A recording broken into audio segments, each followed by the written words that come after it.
just so far from here, focused on my own way, with never looking back to those who lived in fear. There was nothing I could do, there was nothing you said that could make me realize how much lucky I was. Just out of reach of the fire, was not aware of the nightmare, but when I stopped to see those eyes begging for help, begging for hope, just need to open my...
All right, ladies and gentlemen, welcome live tonight, Daytona International. That's right, Daytona International Speedway, Super Speedway that is, racing for a cause, Daytona Beach. Welcome everyone here, because we're live for the truck series. Hey, y'all remember these guys racing for a cause? That's right, did the late model series, and it was a thriller, man, to do with these guys. We're back here at OSR Network. And we're live with the Truck Series, and it's going to be action-packed. These boys are going to be under the lights here for some high-speed, high-trucking style, monster truck style racing around this huge track here of Daytona. Well, as always, I'm up here. I want to appreciate everybody coming up. What's going on? Ray, Cahill, and all the company out there. I can see Brett out there also. What's going on? How are you, fellas? Right now, in the middle of practice, these boys are racing for calls. They got the, I'm gonna say that's Cresson Candle Company Trucking Series. There we go, Cresson Candle Company Trucking Series. Had to read my own thing up there just for a second. We're seeing these guys out here in practice right now. Good group of guys out here. Right now, we got 26 of some bad, fast trucks storming around a bad, fast track here. And it's going to be nose to tail, side by side action. You're going to get to see everything here. And oh yeah, you're also going to get to see that right there. What do you think? Side to side. Going to be some good action right there, huh? I love it. I love it. Hope you love it anyways. But y'all boys thinking about what's going on out here so far?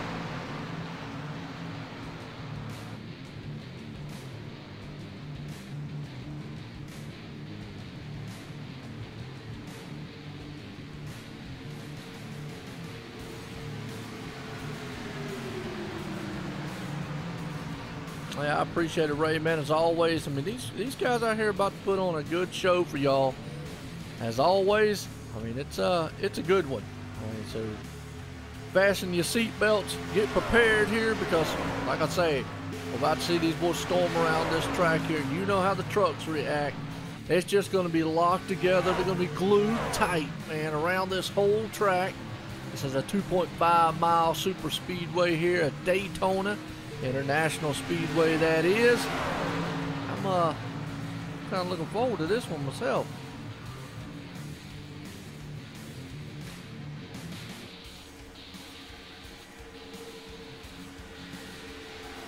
What's going on there, Mr. Greenway himself? Rick out there, how you doing?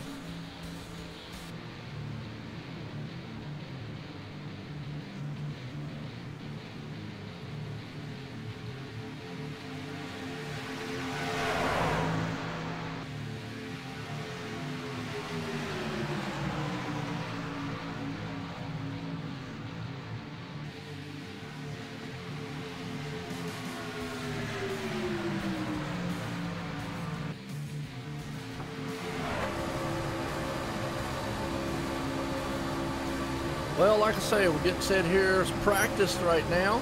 And these boys, man, are doing nothing but just storming around this track. And looking good doing it. As you can just see, man, you got side-by-side, door-to-door action right here already. And, man, on top of the speed charts right now, well, Joshua Spalding right there. Look at that. And Darrell Ricketts. We know a lot of these guys' names. Man, look at that. There's Gerald West. Steve Baker up there. Wow. Some heavy hitters. Look out for tonight. Absolutely.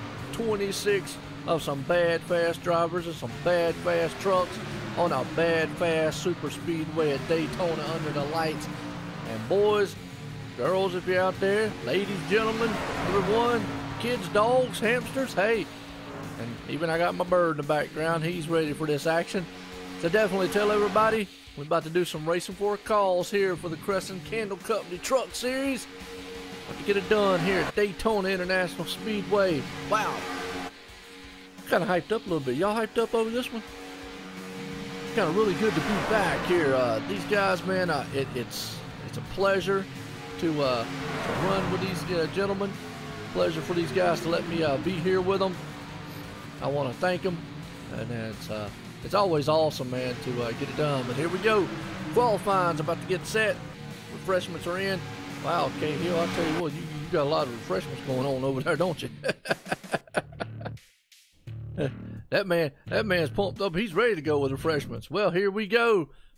Qualifying, folks. Underway. 5 minutes or 2 laps. Actually, about 3 laps, whichever one you can get in first. It's going to be cool. Yeah, Daytona is always an awesome race here. Daytona International Speedway. These boys are about to fly high and wide all around this track. And keep you tuned up with all the action going on here. It's definitely going to be some good action happening here. I see old Heel, he's out there. He's already jacked up, ready to go. As we're watching the qualifying, yeah, it's going to be a good race. These guys put on a good one. If you missed when I did their late model series, go back and watch that one, because it was a show. Did a lot of short track racing there. It was awesome. It was the late model series I did on Wednesday nights. Go back, got all those races archived there. OSR Network on YouTube. Hey, we're YouTube tonight. We're on YouTube, Facebook Live, and Twitch. If you're on Facebook side, send me a message, send me a post. I'll definitely get up with you either way. So awesome, man, to see that everybody out here tonight's definitely doing good. Truck Series, Daytona style. Nobody doing Matt Crafty. Yeah, we don't want that to happen. We definitely don't want anybody out here to hit anything, or try not to hit anything.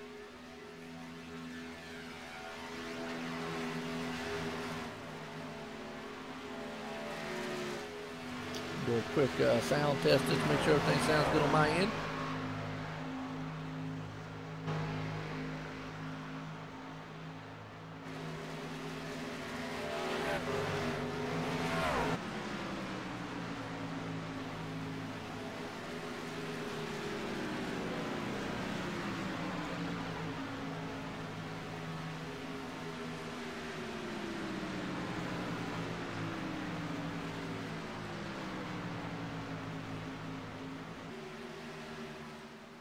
All right, here we go, getting pumped up. I don't have well, I take that back. I've got access to NASCAR Heat 2. I'm not really much on it, you know, but I might race it a little bit every once in a while. There's something to do. I'm really waiting for Forza 7 myself, and Project Cars 2. I like those a little bit better. So either way, here we go. We're getting set to storm around this place here. It'll be very, very interesting to see what happens as these guys, man, are about to put on a thriller at Daytona. I hope you enjoy this one as much as I'm going to enjoy it, because like I say, we got 26 of some awesome drivers racing for a cause here for the Cresson Candle Company Truck Series. Wow, can you feel it under the lights here? Huge 2.5 mile track, and it's just getting started. Absolutely. Hang on to it here. Going to be very, very interesting as these boys are about to do some big things here. And oh yeah, we're about to do some big things too here. So check it out there. We can get you 2 shots. One down low, one up high.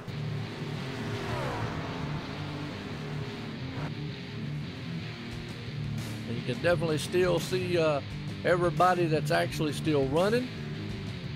So it's definitely gonna be cool.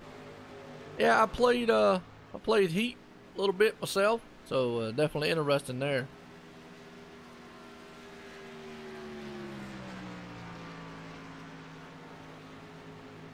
Well, I appreciate it.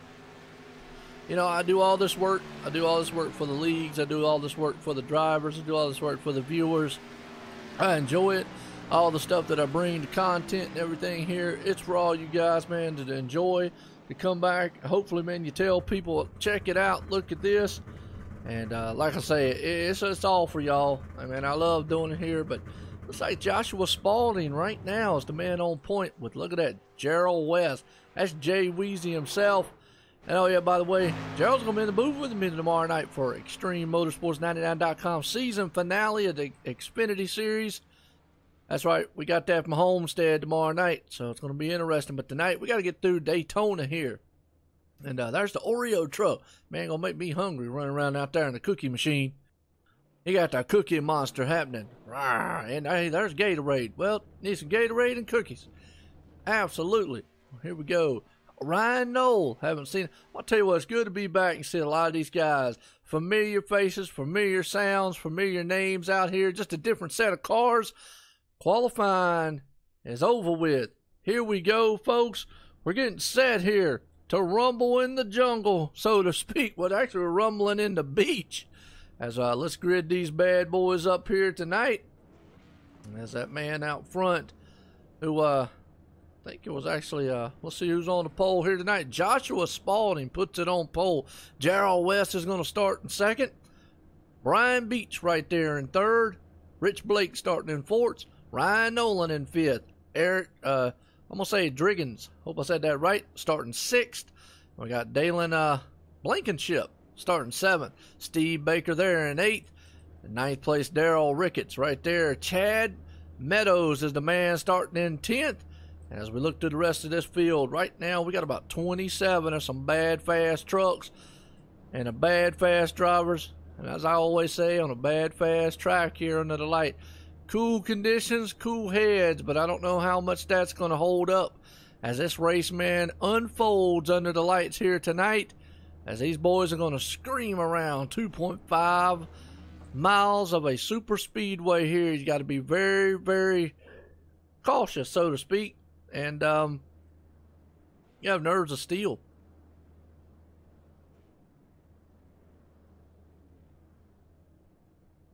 There you go.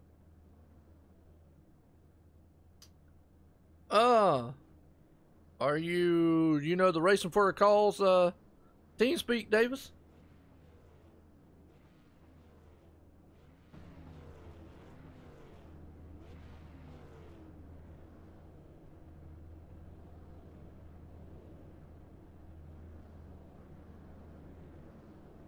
I don't know if I can't send you a message right now, but if you got the Racing for a Cause team speak, why not? Let me see if I can send you a message somehow.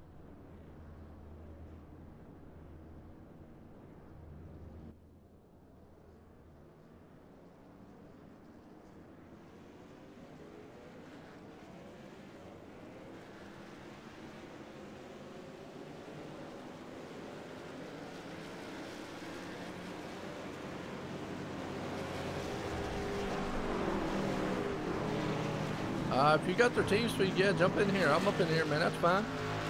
I was up here by myself, man, talking up a cool breeze. You know me. I definitely gonna be talking up a cool breeze. These boys about to get set here. Storm around this track. All right, good deal. Hey, what's up, Renee? How you doing out there? Hernandez. All right, here we go. As the pace cars coming around, as we're gonna have 80 laps here. Some pure exciting action going on, folks. Get set. Going to be an awesome one here under the lights. Racing for a Cause Crescent Candle Company Truck Series. That's right, we went from the late models to the Truck Series. Awesome. And number 18 machine right there behind us. So we're going to try to keep up with all this action. And the good thing about it is having the split screen, we'll be able to keep up with everything. What's going on in the front, what's going on in the back, what's going on in, well, everywhere, all over the track, really. Probably gonna have old David Richard, man, come up here in the booth with me. Good old Davis,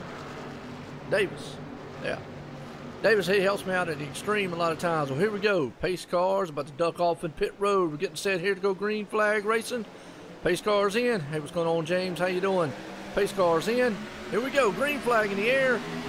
And I tell you what, just listen to the storm of them motors sound as they go across the lines. They head off into turn one. Wow, off here, man, as they get fanned out just a little bit. Hey, and I got old Davis Richards up here in the booth with me. What's going on, Davis? Hey, Joe, what's going on? Just give me a minute real quick. Got to pull up the server. That's fine, yeah. We're starting on lap one here, and these boys are already side by side, nose to tail action. 80 laps here. A pure action pack. You know how Daytona is. It's just like Talladega. These boys are going to be locked together all race long here. Good to be back with this Racing for a Cause crowd. I mean, these dudes, man, put on a tremendous show, man, week in, week out, and love it. They did with their late models. They're doing it here today. And, man, right now, boy, you can just see, man, the excitement as we got some little tricks up our sleeve tonight. Davis, we're going to implement some in split screen in here a little bit for the fans and viewers. Oh, I can't wait to check that out. Absolutely. Well, we got the high wide shot up there right now. the man on point, though, and that would actually be Joshua Spalding up there battling it out. He's got his 9 machine. Gerald West, we know who that is. Gerald West, Jay Weezy himself, sitting in second. Their nose to tail up front so far as they're fanned out just a little bit, but in the back, they are still storming around here side by side. You got 3 trucks up high and about a whole line of them down there on the bottom side. So 80 laps around here. You got to pace yourself because you got to be there at the end here. And the big one, Davis, that always goes through the mind of everybody here at Plate Racing. The big one can happen any place at any time. Oh yeah, you'll see the big one happen and you'll think, be like, hey, I can make my run to the front. And then guess what? There's another big one. So it's very unpredictable. Yes, it is. Absolutely. Well, right now, these boys, man, are definitely doing some unpredictable things here as far as being, kind of a nose to tail, on a single file line. You know, they got a couple trucks up high, got 3 trucks up high trying to storm and bring it to the front. Seems like they're at a deadlock right there with the 4 machine. That's Rich Blake, I believe is his name. Hope I said that right. Rich Blake. If he's rich, maybe we need to talk to him, Davis. Oh yeah, get him to get us some money, man. I could sure use it right now. Absolutely, no doubt. I'll tell you what, man, right here in the backside, though, we got a good battle going on back here with these guys, man. Andrew Hill and company in the back. Let's see if we can't get a in-car view going on here side. That's what I love about this split screen here, because one thing is we can watch the top side guys, man, run around, but not only we can get an idea of what the guys are doing inside the trucks here themselves. Yeah, give the fans another perspective and be able to really catch more of the action as it unfolds here. Absolutely, and definitely, and see these guys, man, just working the wheel and going all over the place out there with them. So it's definitely something interesting, man, to see as these boys storm around this track. Yep, and I got it almost pulled up here.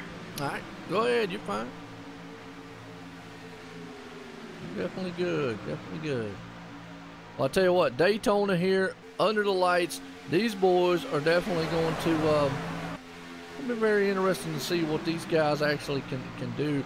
You know, what's the mentality of a driver out here when you're going around here storming around this track at these high speeds? Joe, and honestly, you gotta know who you're working around. You gotta have teammates. If you don't, especially at Daytona, I mean, you can win if you don't, but it helps a lot if you got a teammate out there that's willing to push you, willing to stay with you, and it's just a lot of patience. You gotta know when to make your moves, when to go to the outside lane, because you can be leading the race, and then half a track later, you're in 15th spot. Wow. You know, it all can change in a matter of a few seconds, a few minutes and whatnot here on these high banks of Daytona. And definitely one place you got to be very careful and very mindful of. Right now up front, they are still nose to tail. Joshua Spalding still has that point up there. He's got that 18 glued to his back deck lid there. That's old Brian Beach right there. And that Gerald West is there, but the high line's coming. 4 or 5 trucks up top trying to storm and bring it on to the front side. Yep, like you said, it really does look like that high side is starting to fill up and starting to get some more momentum to see if they're able to overtake this low line here. Yeah, absolutely. And right now, it's definitely looking like they are trying to take that low line. As we're watching a few different spots here, kind of towards the back of the field. Maybe kind of see what's going on back here and keep these guys up to date, because this is the thing about Daytona. They're in such a small pack, anything can happen very quickly here. You know what, Joe, you're right. I've been in here and I've, I'm going to stay at the back of the pack. I'm going to keep my nose clean. That way I'll be at the end, still wind up being in a wreck. So it's really a crapshoot here, but definitely be at the back of the pack. It increases your chances of not getting involved in a wreck. That doesn't mean it's not going to happen either. Yeah, absolutely. Definitely, I will agree with you on that one, because I have definitely been in many of wrecks before. And as always, it's, but different strategies play out here too. Guys sometimes will want to go to the back. Some guys, man, will want to actually try to stay up front. As let's take it to the side by side here, and you're going to see what we're talking about. Is up front, Joshua Spalding still there, but in the backside, we're looking the Oreo man in back there himself, and number 3 machine, being Chad, man. Excuse me, folks, got a little choked up there. Chad Meadows, he's back in the 13th spot, so he's definitely, and that's another thing we ain't really talked about. The top 12 guys are only separated less than a second right now. it's definitely anyone's ball game still. And I'm looking, it looks like they got about 3 separate packs right here. So there's definitely some strategy involved. Yes, absolutely.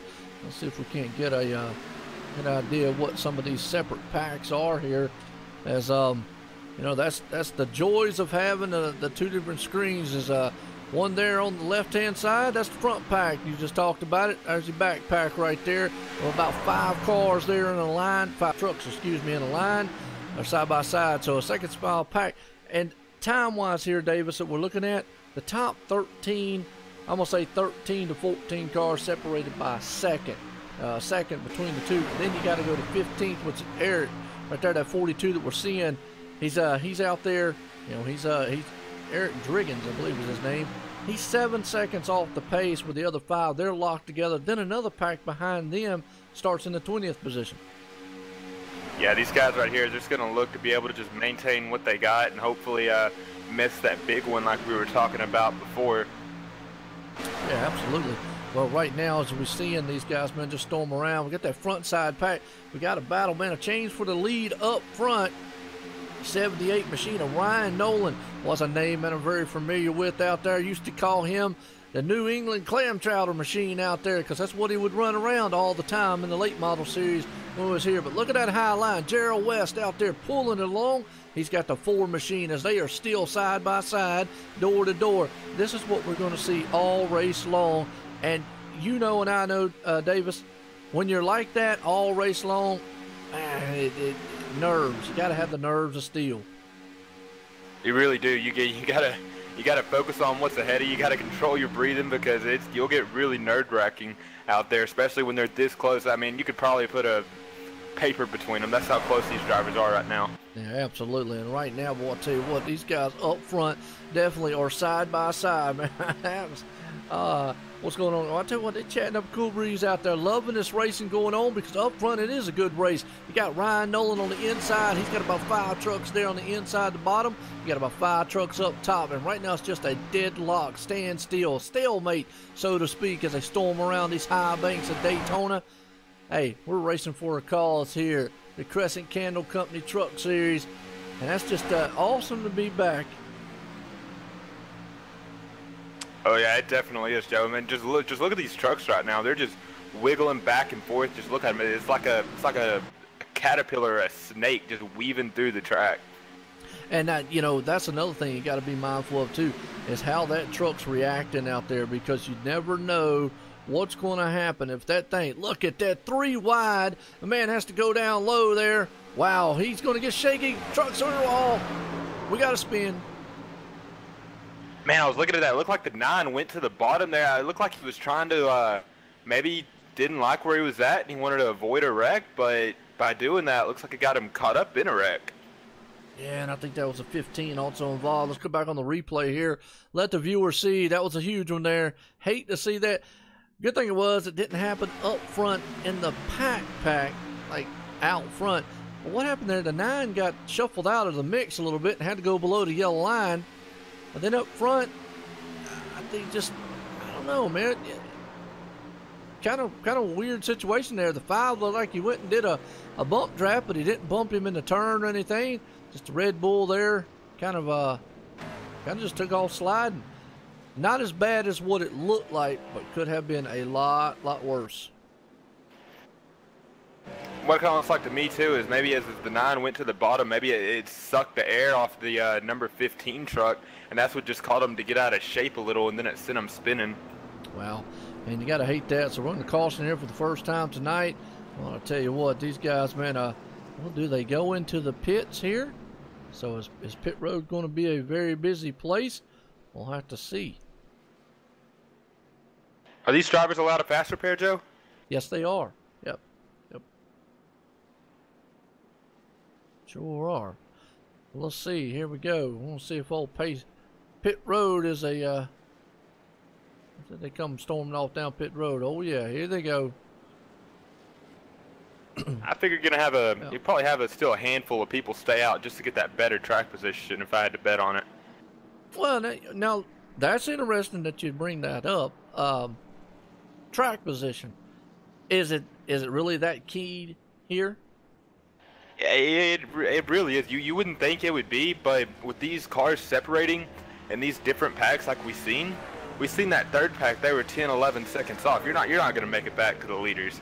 So if you're not in those first 15, say, trucks, then you're not going to be able to stay up with that lead pack and then fight for the lead. Gotcha. Okay, well, we're in the caution here for the first time tonight here.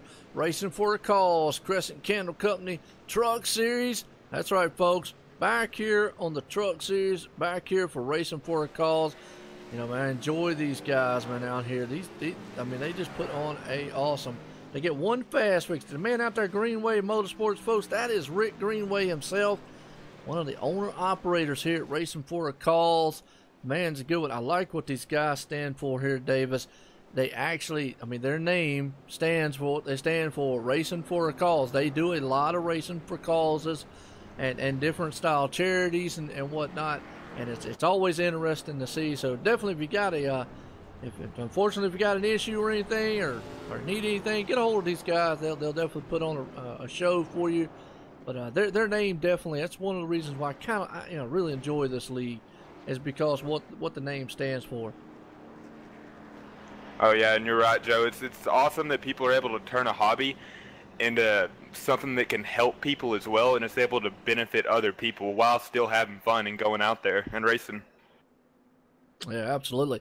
Well, I tell you what, tonight we're live here at Daytona International Speedway under the lights. Huge 2.5 mile super speedway. What's going on, Chris? How you doing? Yeah, that backpack dropped back just a little bit, but you know what? If they dropped back, and it might have been by design. I mean, they could have all got back together, pulled that thing back up front. We'll just have to see what happens. Yeah, it'll be interesting to find out, to figure it out, and see what kind of strategies are being played here too. But we're at lap 15, and we still a total of 80 laps, so there's still a long ways to go here before we get to the checkered flag in this one. Yep, absolutely. Yeah, James out there with 3 trucks involved, 15, I blew to 9, and I couldn't catch the last number there, but there was just 3 of them involved. Fortunately, because it could have been a lot worse than what it was, where it was. It was kind of the middle of the front of the pack there, so it could have been a lot more trucks there, but only those 3, and they didn't really get a lot of damage because they didn't come back up and hit the wall. It's kind of looked like they spun right down the bottom of the apron, so that's a good thing for them. Maybe didn't have to use their fast fix yet. Yeah, hopefully they didn't have to use that fast repair, but even if they didn't, they're still going to be a little bit off the pace, but hopefully they can stay together and be able to stay on the lead lap until the last 15, 20 laps until they can use that fast repair. Yeah, absolutely. Well, I'll tell you what, for me, with a lot of the names out here, obviously we know there are Gerald West out there, and we got Daryl Ricketts, Ryan Nolan, just to name it, Andrew Hill and Ryan Nolan. That's the 2 New England clam chowder machines out there. Those 2 guys, the 2 are definitely familiar with. And let's see who else we got here. I remember Joshua Spalding. Remember him definitely. Chad Meadows. Just to name a few. Some of them guys out there, kind of Andy Lambert. I definitely remember him. Chris Medford. So some of the guys out there are new that I don't know. So we got some new guys here. A lot of the old regulars here still from Racing for a Cause, and that's always a good thing. Yeah, Joe, did Gerald change his name? He's got Jerry on there now, but I know it's him because I'm looking up on his car and on his name rail, he's got Gerald. You know what? I have seen him put Jerry on there before, so I don't know if it's Jerry, Gerald. I know him also by Jay Weezy, but that's kind of his nickname. You know what? I don't know, but I do know that is that is old Gerald West. Either way. Oh yeah, yep. Could spot him with that Louisville color scheme. But he should change it in for a maroon for an A&M one though. Oh, okay. Yeah, you're the college man. You know all about that. I'm NFL type of guy.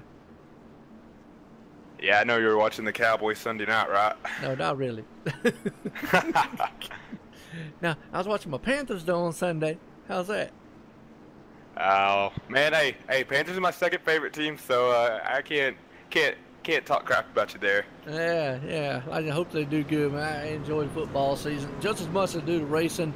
And we got some good racing going on here. Let's get set to go back. Green flag racing here. 43 I don't know. We're talking about 43 Bubba Wallace. I don't know. He ain't in here. If he is, we missed it. Here we go, Davis. Pace car's about to take that hard left turn on pit road. Going to send these monster trucks a-rolling. Again, green flag in the air. Here we go. It's going to be lap 17 of an 80. We're going to be in the books here as that man out front. That's Aaron Tolhurst. Is that right? Yeah, that's I'll have to get in here and ask him and see. Yeah, that one, I know it's Aaron, so definitely we got Gerald. Gerald's up top right there, and he's going to try to bring that high line. Now, he's been riding that high line most of this race, so maybe he feels more comfortable up there. I always enjoyed the high line when I race trucks, any of the super speedways. That's just where I enjoyed being at. What do you prefer here on the tracks? I like the bottom. I prefer the bottom sometimes. It really depends. If I'm got a lot of wear on my tires, I definitely prefer the bottom, but if they're fresh, then I can go with the high side. It just really depends on the situation and how the race is playing out. Okay. Well, right now, man, we have got all these trucks side by side, they're 2x2 going around here, coming across the line. Lap 18 of 80 here in the books tonight. That's right, Daytona International Speedway, and up front, wow, that's 73 powers, and he leaves his dancing partner all alone up there, Gerald West. That was Jason Fluffy. Now, so well, he's looking really fluffy. I don't know if that's his real name, Fluffy. I don't think Gerald's going to like that. He cut in front of Gerald to get the lead, and then as soon as he got it, he dumped him and went on the bottom and left him up there. But Gerald's got the 4 of Rich Blake up there trying to push him to the lead. Wow, yes, he does. Trying to push him out there on the top side. Just seems like that high line can't get the push that it needs to go by right now. But these guys are being very patient, though. They're not out there, man, pushing and shoving and beating and banging on each other quite yet. Obviously, 10 to go there, Davis. All the cards are out the window at that point. Oh, yeah, after that one, it's every man for himself. Throw your teammate out the window, throw anyone. You got to go for the win in those last 10, 15 laps.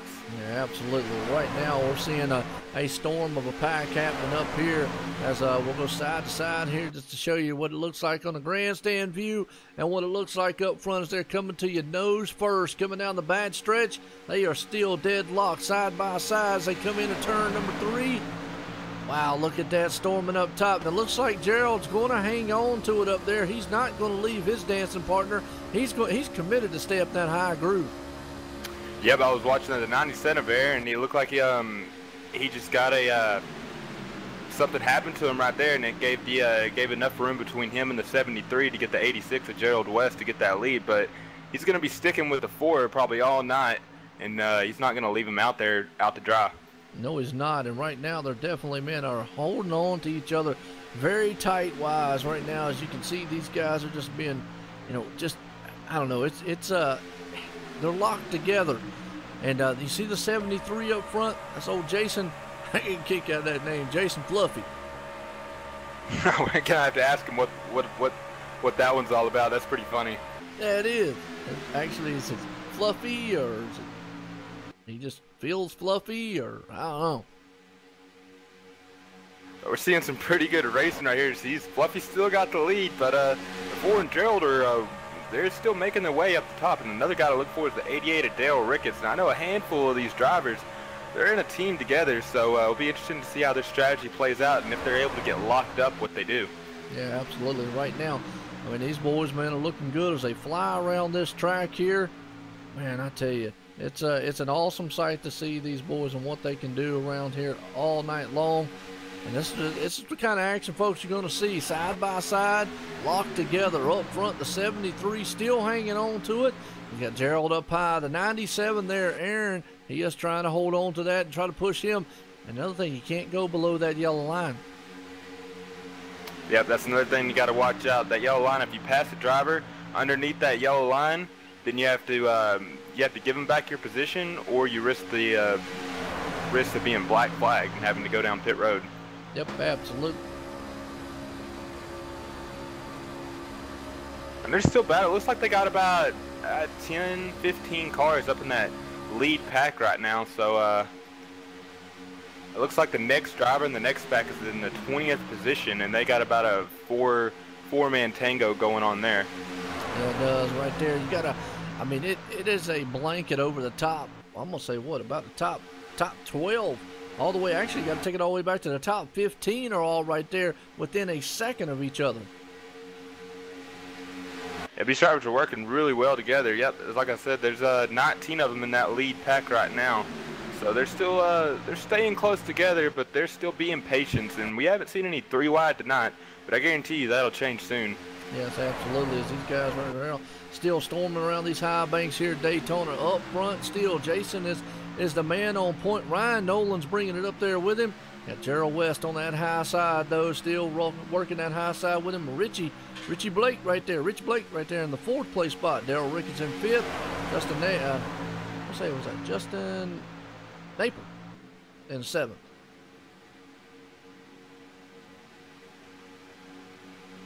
Yeah, but it's hard to get a look at these drivers and do out the running order because these positions are constantly changing back and forth every second. Oh yeah, absolutely. And that's the thing. That's the nature of the beast here. These tracks that they call the plate tracks, because definitely, man, they're right there side by side. Oh, look at that. Gerald West got him some help coming up there in that 88 machine. That's old Daryl Ricketts right there. So they're going to try to bring that high side back up front again. Yeah, but they're trying to make a move on that high side. Yep, and like I said, I think the Gerald West, the 88 of Daryl Ricketts, and the number 4 of Rich Blake, if I had to put some money on it, I'd say they're working together, and they got some strategy going on right now. Yes, sir, they do. Right here, you see them, as these boys, man, are definitely storming around this track. As we're definitely going to get a good view of what these guys are seeing around here. It's awesome, man, to watch them work the wheel, work what it looks like inside these machines. Wow, bouncing around a lot out there. I tell you what, you know it, and I know it. Now, when does heat actually play a factor in these trucks? It depends how hard you're pushing with these trucks, but if you're laying on the back of them and bump drafting the entire for 3, 4, 5 laps, it'll start to overheat, and you're going to have to go to the outside and get some clean air. But what it looks like these drivers are doing now is they're being smart, and they're not bumping in the corners. And once you start bumping someone in the corner, you run the risk of just turning them. So these drivers aren't doing that. They're playing really patient, so they're not really having to worry about heat until probably about the last, like I said, 20, 15 laps. Then it'll become a factor. Absolutely. Right now, I got a whole storm pack of trucks right here. As we're watching out the back deck lid here, a Gerald West's truck, just to try to show you what it looks like in a pack here. Boy, they're about to split the 88 up front. Hang on to his hats up there. And they got a lot of traffic coming up ahead too, Joe. This one's going to get interesting. Yes, it is. Boy, they're 3 wide up front. Well, he gets back in line just in time. Wow, lap car. Whoa, and the 118's around. That could have been a lot uglier than it was, Joe. That could have took out the whole entire lead pack. But it looks like it took about 2 or 3 cars. Yeah, let's go back on the replay. It looked like he might have got on the apron down there. So let's go back here and check out what happened on the replay. We were watching that transpire there. We were seeing that lap car. He went a little high. They were 3 wide. They got 2 wide. The problem is the one truck up there got stuck up real high there, 3 wide. So he had to kind of maybe check up. The 18, I think, just tapped the apron. Oh, well, he got a little loose. He got loose way before the turn. And like you said, that could have been a lot worse. 94 involved, 97 involved. Wow. A couple other trucks come flying through there. Hang on to it.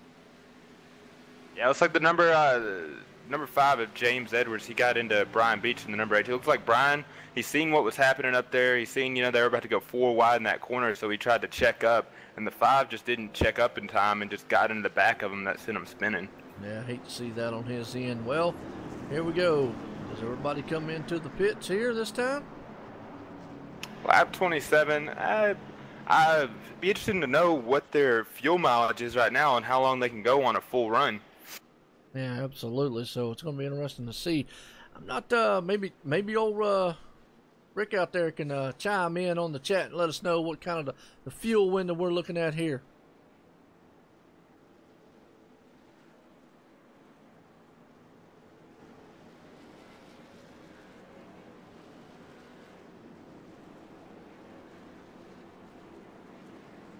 All right, well, looks like pit road's going to be a busy place here, Davis, as we get one shot here with the pace car. We've got a couple cars going to have to do the wave around.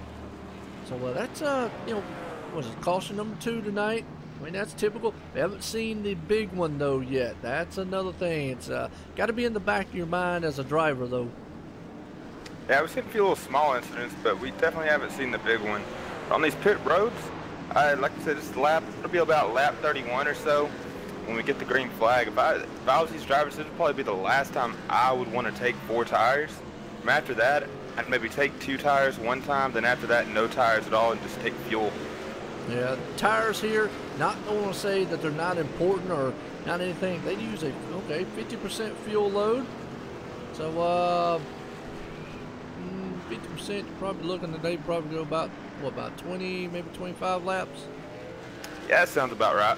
Yeah, give or take. From many times I've run this place, that's off the top of my head, probably thinking about, I'm going to say it's going to give or take. Now, you were talking about tires. I'm with you on that. Tires definitely is one thing here. Is not going to be a huge factor. I don't want to say that they're not, but you can get away with not taking tires. You can also get away with just taking 2 tires. Yeah, you really can, Joe. Is like I said, tires are definitely not a huge factor in it, but if you got about 30, 40 laps on your tires, that high line will start to get really loose on you, and that'll be something you have to worry about. But we've got about 40, 45 laps left. I think they'll be fine here. We're just taking 2 or 0 tires for the rest of the race. Yeah, absolutely. You know, like if we're talking about the 50% fuel, everybody topped off now. Like you said, we got about you said 40-some laps here left. About 50 laps, excuse me, left. So they're definitely probably going to have to take, if it goes green the rest of the way, obviously, one more pit stop definitely is what it's going to take to fill up and go. Yep, I think that'll be it. Absolutely. Well, hey, we're accompanied up here in the booth by old Rick Greenway. Rick, how you doing? Good, Joe. How are you, buddy? Man, I am doing awesome out here under the lights here at Daytona. Racing for a cause here for the Cresson Candle Company Truck Series. And man, it's been a awesome race so far. Yeah, it has. I can't argue. I think this is probably one of our biggest truck counts, car counts of racing for a cause for the trucks or K&N series so far. So 26 trucks taking the green flag tonight. I can't argue with that. No, I can't either. Absolutely. And it's been some exciting racing up here. I mean, it's everything you'd expect it to be, you know, side by side, nose to tail style action going on around here at the high banks of the Super Speedway. So definitely something to be proud of here, and it's good to be back here with the Racing for a Cause. I was telling Davis here a little bit about the history of what y'all do and what the name basically stands for, because it's what it does stand for, and that's pretty much why I kind of enjoy being here. We love having you here, Joe. I mean, you broadcast, you did our first live feed we did, then you at Charlotte, our first season, and then you did the our whole second season of late models. So to be able to have you back doing the trucks this season, be able to fit it in with your schedule, it was great to be able to just book you up for the whole season here for the trucks. Yeah, absolutely, and it's going to be exciting from start to finish here to definitely be able to do these truck series. I'm interested because I like how trucks are, and it's good to be able to bring the excitement here on Tuesday nights, bring this awesome racing. I mean, hey, it's Daytona. Who doesn't like Daytona? Oh, everybody loves Daytona, but I'm actually looking forward to seeing these guys when we head to Eldora, see how some of these guys do on the dirt. I think that's going to be a good time. Yeah, now, and I will admit that'll be a first time for me to do a broadcast of any trucks on the dirt. I've done some 410 sprints and whatnot on dirt, and let me tell you, like I always tell people, if you've ever watched some of those, go back and watch them, because if you blink, well, race will be over with. You go get something to drink or step away, we're on next week's race, so that's how fast that action happens. Yeah, it definitely is. And to answer your question, we're doing a 50% fuel load. So here at Daytona, they're getting about 18 to 20 laps on a tank. I went running down pit road from the tower to get that info for you from some of the crew chiefs. Oh, okay, good deal. That's what me and Davis was up here talking about. You know, we know tires, I don't want to say they're not important, but they're not the biggest factor. Fuel probably would be. So with that note, probably going to look at almost 2 more stops here then. Yeah, 2 more stops. I figure if it's going to be green flag, I think you'll see guys do fuel-only stops. We'll see, though. I think there's going to be a lot of strategy played out towards the end if we get a good green flag run going. Yes, absolutely. Well, hope you're enjoying it down there, man, in the booth as always. Getting set to go by green flag racing here. Going to be lap 31 of 80 in the books. When they cross that line here, as a pace car ducks off on pit road, it's going to, like I say, send these monster trucks a rolling. Here we go. Green flag in the air. We're back at it again. Old Rich up front. Like you said, the man's rich. He's definitely rich on power because he takes off. And that number one machine, if he gets too far out there, though, Davis, watch out. That pack will come roaring by him.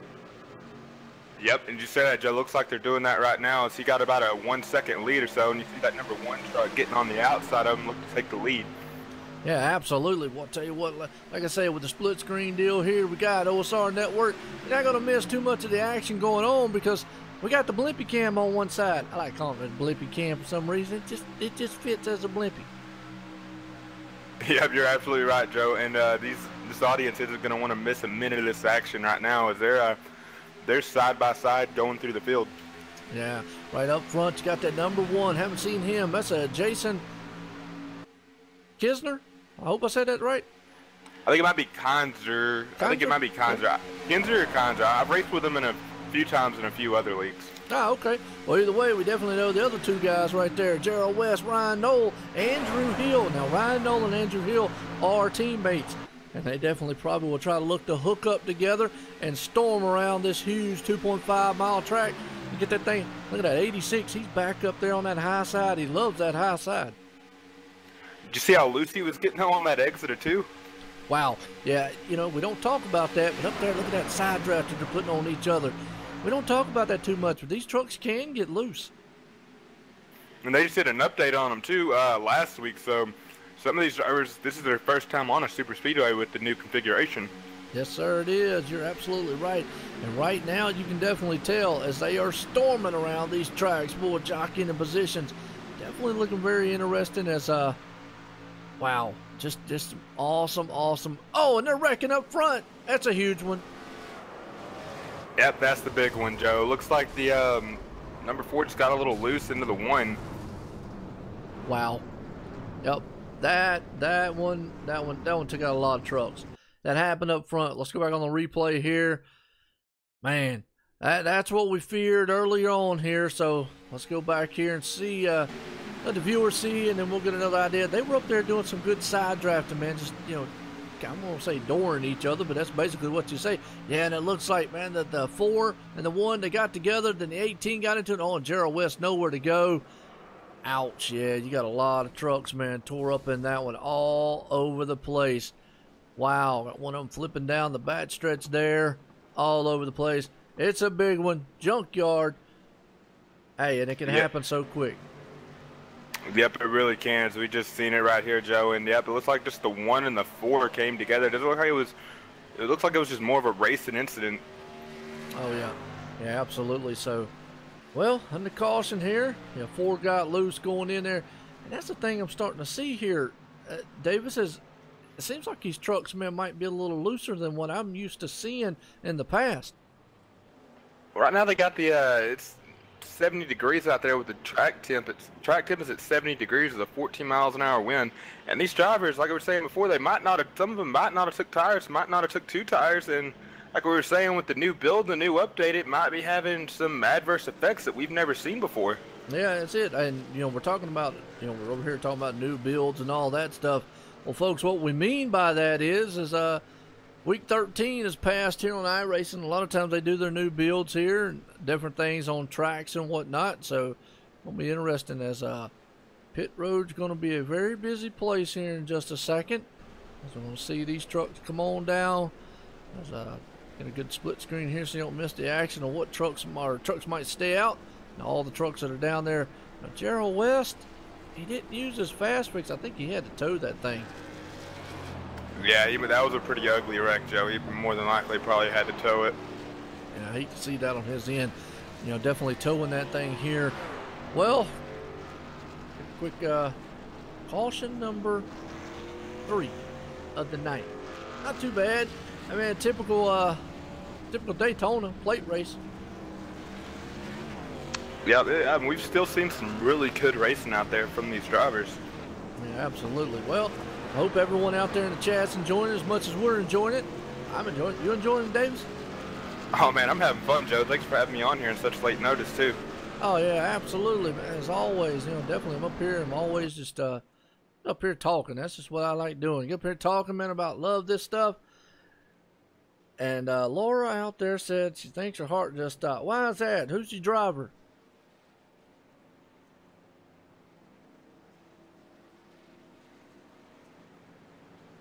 Got to be pulling for somebody.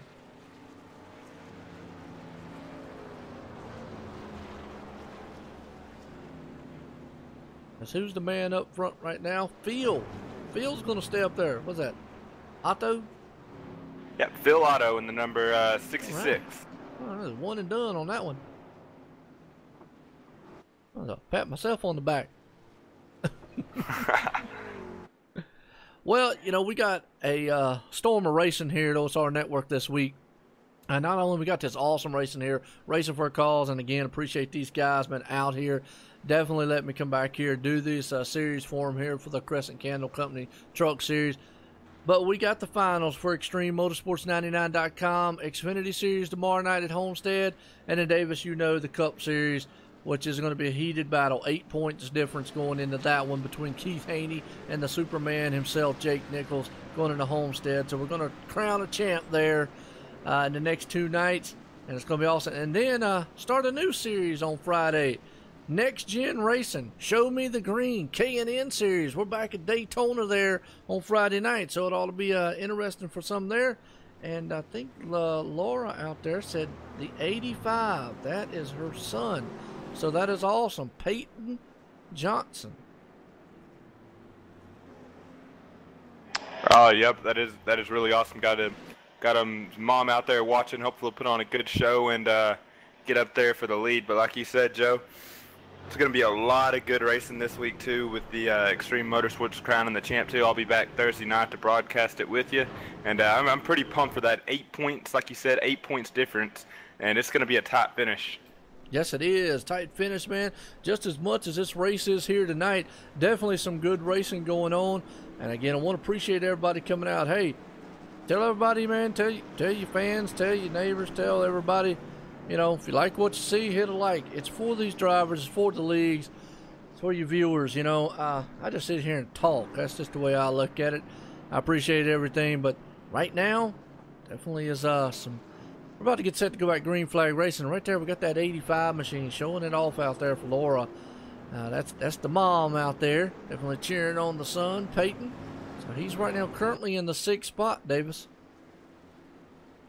Yep, you're right, Joe, and interesting to see if he can get up there and fight for the lead in 6th spot. That's pretty good. Anything can happen here. Yeah, anything can happen. That is a good saying, because it doesn't really matter where you start, where you are here. You could be in the back, you could be in the front, you could be in the middle. You can get caught up in about anything here, but definitely everybody has a shot to win this thing. Yeah, Joe, and I've seen a bunch of people go down pit road. I don't know if they're getting some last-minute damage fix or if they're topping off with fuel. It could be a top off with fuel. Now, if like Rick told us there, 18 to 20 laps, so it's I still think you're going to have to pit again. There's no way you're going to be able to make it from here on out. Yeah, but maybe if you top it off with fuel now, that'll make it in one more spot, one more time after this. Yeah, absolutely. You're right on that one. And then plus, you think about it. Maybe you can go in and just do 2-tire stop, make it even better. Again, all depends on if we're on the green flag pit stops or if it's under caution. Under caution, obviously you throw 4 tires on that thing. It's no brainer. You're under caution. Under green flag, might want to think about 2. What would you do? Well, if we were under caution and say if I was in the 10th, 12th spot, I'd just gas it and go. But definitely under green, oh yeah, you want to fuel only, no tires, get it out there as soon as you can and go.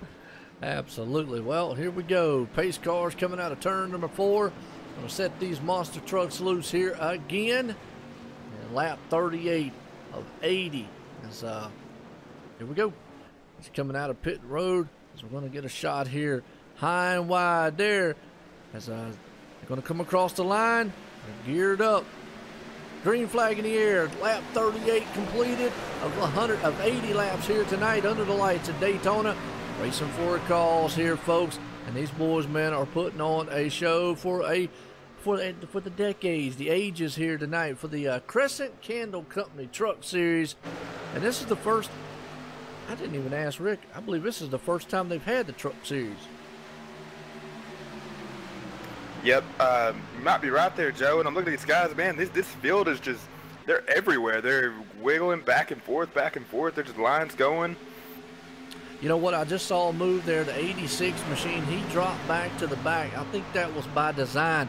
He understands it's still early in this race, and it is. Even though we've had a lot of action, a lot of guys up there racing very hard, and a lot of great racing going on, it's still early. It's on lap 38, and we're going to complete lap 39 of 80. So still a long way to go in this one, and these guys to get back up front. So with him having to use his fast fix, maybe he's thinking now, all right, I was up front, got in a wreck. Let me try back here in the back and see what happens. That's definitely a smart decision with him, too. Especially, he's 2 laps down right now, so he's got nothing to race for because there's still people that are 1 lap down ahead of him, so he needs them to get their lap back so he can get a wave around. Yeah, absolutely. Up front, though, we got Daryl Ricketts out front. Got that 88 Andrew Hill locked on his back bumper. Ryan Knowles right there. So we know we got that's the 2 New England clam chowder guys out there. Now, they're not in the New England machines as I'm used to seeing, but I do know, I just remember them from the past and the late models. That's all they used to run, and it was just kind of unique to see them out there running those 2 things. Right, that's my first time seeing them race, and it's pretty fun watching them go around this track right now. Absolutely. Okay, Green just said they ran the old style trucks in a short track season. Okay, good. So this is the first time for the actual Camping World. We'll say it this way: for the actual Camping World series style truck, or the newer style truck, either way you want to put it. But the Camping World series in real life that they run. So it's actually the first time they run this. So again, my pleasure for them to call here, OSR Network, myself, and everyone here to do this series for them. Racing for a Cause, Cresson Candle Company Truck Series, and they are getting awful dicey up front. There's Daryl Ricketts on the outside, Peyton Johnson on the inside. We were just talking about him. Yep, we were, Joe. He's still on that outside. He's trying to get clear of the 88 of Daryl Ricketts. It'll be interesting to see if once he clears him, if he's going to leave his dancing party, the 93 of Nick Zontner, or if he's going to stay right there with him and try to get the 93 clear as well. Absolutely. Well, he's still door-to-door right there. He has still got a man behind him, though. Oh, they're wrecking. Hard hitting the back. 97's around. And we got another big one. That's the second big one of the night. Yeah, it is. 97, 78, 66. Let's go back on the replay, see what happened. They were getting awful dicey. I got a feeling up there, them trucks are awful wiggly up there, and it's not taking much here of a bump or bump draft. It's not so much that these guys are hitting at the wrong place, wrong time. It's just, I think these trucks are just awful wiggly right now. We're watching this going down the backstretch because that's where all this one transpired at. Yeah, it just looks like it caught him in the quarter panel. Man, that could have been worse than what it was. Still a lot of trucks involved. I see about 4 or 5 trucks involved in that one. Yeah, Joe, and it looks like, it looks like these trucks are really ill handling right now. At the first of the race, we've seen them running pretty good and running pretty smooth, but now they're just everywhere. Yeah, absolutely, and that's the thing I'm not used to. I'm used to seeing trucks usually are pretty stable, pretty locked on there glue-wise, and now they're just not looking that way tonight. So it's going to be interesting to see. Maybe we can, real quick here, if we can get a, let's see if anybody's down there in the chat. I'll tell you what, let's bring up Andrew Hill here a second. Maybe we can see what his idea is, and maybe he can give us an insight on what's going on with these trucks. Andrew Hill, Joe White in the booth. Got a copy? I hear ya. Well, Andrew, real quick, we're noticing up here that those trucks seem like they're really ill handling out there. Maybe give us an idea from a driver's standpoint of how them things feel. We're moving around quite a bit, so I think that's causing all the problems. It's hard to keep them going straight right now, I think. I got you. Good deal. Well, and that's another thing. Is me and Davis up here, we're used to seeing a lot of the trucks being kind of planted, and that's what we're seeing. They look like they're wiggling around a little more than what we're used to seeing. I don't know how the new build is out there. How's the track feel after this build? I don't know what's going on, but usually I can keep it pretty straight, and I'm struggling right now too. So maybe it's something to do with that. I'm not sure. Absolutely. Well, good luck out there, Andrew, as always. Thank you. All right, we'll get him back down there in the race room. Well, you can tell by his voice, Davis, that he was having a hard time with that truck. It got me with a cracker in my mouth, but he sounded a little aggravated too. So, maybe it's something with the build. Maybe they changed something up. I did a race about a couple minutes ago at Chicago before I joined here, and those cars were wicked loose, the trucks they were. And that's what we were just seeing, and I think that's what we're seeing out here, and that's what we're I think that's what he was relaying to us, is he just doesn't know. And I've seen Andrew Hill, man, race on many of things out there, so I know he's able to get these things around the track. So interesting to see. He's having trouble. You can tell it in his voice, just not comfortable. Yeah, I'm really interested at the end of this race to get some opinions on the other drivers too, to see what their thoughts are on it, because I've never seen anything like it. Absolutely not. Well, right now, I'll tell you what, out front here, it's been a good one. As we're at lap 43, crossing the line, going to be 44 of 80 here under the lights at Daytona International Speedway here, folks. It's an awesome track. Racing for a cause for the Cresson Candle Company Truck Series. Live tonight here. Oh, yeah, we're here. OSR Network. We're live here on YouTube, Twitch, and Facebook Live tonight, folks, and hope you enjoy it because, like I say, all the content brought to you. I want to welcome Davis Richards up here in the booth with me. Everybody kind of knows who I am. I'm Joe White. If you don't, and have listened to the show, then I don't really know what to do, man. Maybe you haven't paid attention. But either way, I want to appreciate everybody been out here and appreciate. I hope you like the content, man. Trying some new things out here. Obviously, we got full on HD for you. I know a lot of guys are hyping on that deal. 720 if that's what you like. We bring it to you in 1080 if that's what you like. Either way, got the split screen going. Just got a lot of great, exciting action. Got a lot of great, racing. And Davis, man, how much I just enjoy doing this and bringing it to the viewers, the fans, the leagues, and the drivers. Oh yeah, Joe, your enthusiasm makes me enthused and makes me really excited to get out here and race and broadcast too. Yeah, I love it, man. I'll tell you what, it is just an awesome experience to see the smile on the face.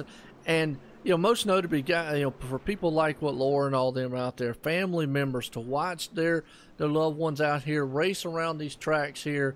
It's awesome to be able to bring it to them and let them see this. And then definitely for a league like Racing for a Cause, who actually does races for a cause and, stands for what their name means and whatnot. And I did their inaugural season, like Rick came up and said earlier on, and that was just a, to bring them to the center stage. It was an awesome season there. It was awesome because I was just getting started at that time too. I still feel like I'm a little guy. Come on now, I'm still little. We got the 800 subscribers now, Joe. You're getting on up there now. Yeah, we got past that mark, and again, hey, that's all viewers. That's all the people out here that make that. I don't really take any of the credit on it. I know people are like, well, Joe, it's your channel. Yeah, but you know what? Y'all have to subscribe. Y'all have to come back.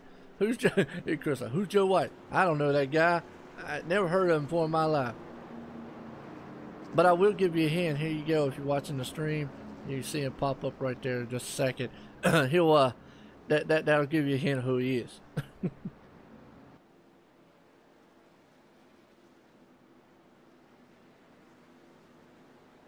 As we're getting set here, we're going back to Green Flag Racing, Davis, and when they cross that line, it's going to be lap 46 of 80 in the books. And a little bit up, we're over halfway right now, and it's been a good one. This is caution number 4 here, I believe. So it's not been too bad. Not haven't really seen the big one like we thought we would. So it's been kind of calm. Yep, you're right, Joe. It has. And another thing to take note of is Gerald West. He got one of his laps back. It's only one lap down now, so that's good. Well, and that's another thing to look at. His pace car's dropping off on the pit road here, and it's going to send old Eric Driggins. I hope I said that right. Driggins out front. He's got Michael right there beside him, and old Peyton Johnson still up there in that 85 machine. Daryl Ricketts up there. As here we go, green flag in the air, boy. We better watch out getting a good jump like that. I've noticed the last couple times, Davis, these guys are getting a jump out front, and I don't know if that's a good smart move here on a plate style track. Yeah, Joe, the last few cautions, I've noticed that too, and it might be what's been causing some of the wrecks as well, because you see them right now, that 85 and the 77, they're just sucking up to the back of the 42 and 41. Yeah, and you know and I know, once you do that on a freight train, it's going to be like a freight train. Look on the high side here, coming to the front in that 85 machine. You know, mama's got to be jumping up, down, and excitement because the 85 there, Peyton Johnson's trying to bring the high side. He's got a dancing partner with him. That's the 88 of Daryl Ricketts. He is committed when the one machine's committed. So we got 3 trucks up high, 3 trucks down low. They're going to come across the line. As I say that, oh, well, he's going around. Wow, and I put that one on the 41. Wow. When we watch the replay here, Davis, you're going to see why. He made a move up high, and I think the door was closed before he was able to get there, and the spotter just didn't tell him in time. Yeah, I was watching that. It looked like he went up to try to block that high line, wasn't there, knew it wasn't there, tried to come back down. The drivers behind him, they were already committed, and they already had his line, and just spun him out. Yep, yeah, we see it right there. Oh, 85 don't look like he got too much damage. Slammed the outside wall a little bit. Oh, the 3's involved. Everybody's scattering like a bunch of ants in an ant farm. Wow. So, could have been worse than what it was because that was up front. Yeah, but those we had a little 6-truck breakaway right there too, so that helped him out a lot. Yes, it did. Maybe that was the one time that getting out front like they were actually did help them out, like you just said. Yeah, and what we're seeing these drivers, man, they're just like you said, these trucks aren't handling the way they like them, and we're starting to see them get a little bit more aggressive as time starts to wind down. Yes, it is. Well, so you talk about a time winding down, laps are winding down. We're at lap 48 of 80 here in the books. As this thing, man, is definitely getting very interesting. And you're right, James. Oh, wow. Yeah, wow is the thing here. What a race. Now, as a driver, what goes through your mind out there? As a driver right now, you just gotta keep it straight, keep going. You want to start making some teammates out there. You know, maybe hit up the text chat a little, like, hey, I'll work with you if you work with me, and start trying to plan out your moves, where you're gonna pass them on the last lap, where you're gonna go, and just letting it all play through your head. Yeah, and another thing with the way this truck is handling, and it's an unknown right now. I mean, what do you do? Do you sit out here and say, okay, I mean, I know you're going to want to try to work with someone, but with the truck like it is, do you hold back or do you try to go all out? It's gotta, some of these guys, they've raced with each other a lot, so they pretty much know who they can race with and, you know, who they might not want to. So their driver, one of their friends is still in here. You want to hook up with him, and if you do that, you know what he's going to do. You know his tendencies, so you're less likely to wreck or be caught up in something. But if you don't have a friend, you just got to go for it, you know? I mean, you got 30 laps left here. I mean, that's still a handful of laps, but it's starting to get close to the end. Right now, I'd start easing my way up to the front and start making my moves. Yeah, absolutely. Well, I hope all the viewers out there, man, are enjoying it as much as I'm enjoying it. And it's been a good one here still. Under the lights here, Daytona International Speedway, racing for a cause, Cresson Candle Company Truck Series, live here. That's what I say, live here at Daytona. So, very interested to see. Man up front there, Jason Fluffy back up front. Got old another Jason. So we got 2 Jasons up there, and Eric Driggins. He's right there sitting in 3rd. I've been seen in the 6th position, Jason Kinzer. We seen him involved in that wreck earlier, and he's been able to find his way back in the top 10. And another guy that's back on the lead lap is Gerald West. So he's been able to make his way back from 2 laps down. He's got a few wave arounds, able to catch him up. And another thing I'm noticing, Joe, is a lot of these drivers, they've got a memorial or tribute paint schemes or that are dedicated to other stuff, and it's really cool to see these drivers out there supporting that and trying to get the name out for people to support it. Yeah, no doubt. Well, folks, like I say, when we get set to go back here at Green Flag Racing, it's going to be like lap 52 of 80. And you know, and I know, business eventually will start picking up as the laps wind down. These boys, man, I don't want to say tempers will flare, but definitely the intensity will rise. Yep, you're right. And 30 to go. It's about go time right now. And you're gonna see one heck of a finish. I know we've had a few cautions here and there, but this has still been some really good racing, and you're definitely not gonna want to miss this finish, as we still got 20 trucks on the lead lap. Yeah, absolutely. What's going on, John? How you doing there? John Marine, the mechanic, accountant out there. Said mechanic there for a minute, but the old accountant out there, definitely, man, out here is loving what we're seeing out here so far. Yep, it is really exciting out here. I think the lights in the pace car are going to go out after this turn, so probably got about a minute and a half, 2 minutes left to caution, and then they'll be back under Green Flag Racing. Yep, and it'll be. Yep. Oh, go ahead. Oh, I'm sorry.